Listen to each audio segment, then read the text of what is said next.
चंदा चाँद के चकोरिया।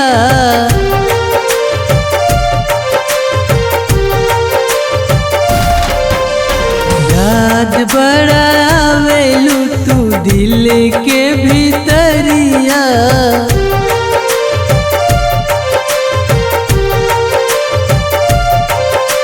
छोड़ गईलू जैसे चंदा चाँद के चकोरिया।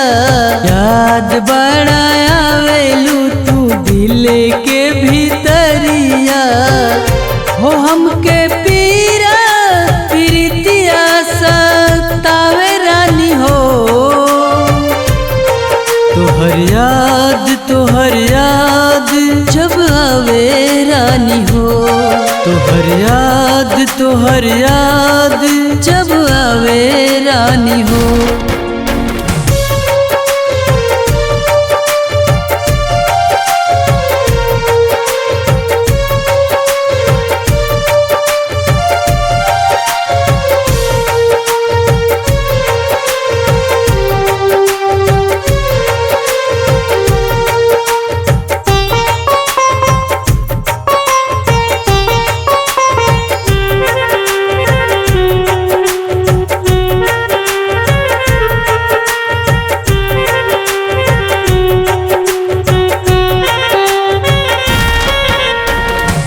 चंदू भाई के दिले तोड़ी गईलू रानी हो।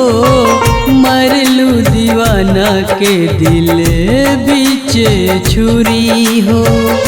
चंदू भाई के दिले तोड़ी गईलू रानी हो।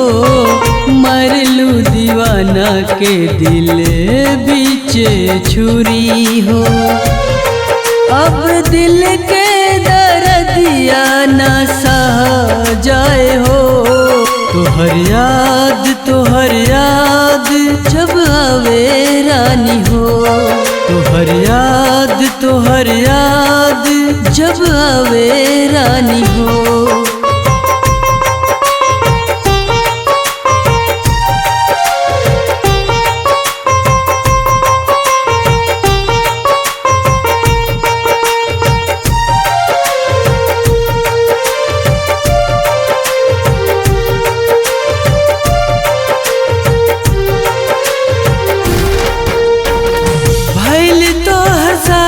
जान भैलू पराई।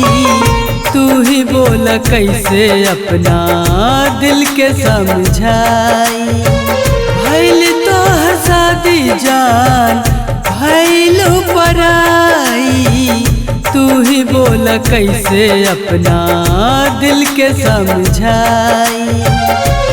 खाके क्रिया कसमवा भुलाए गईलू हो। तोहर याद जब आवे रानी हो।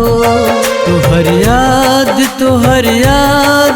जब आवे रानी हो।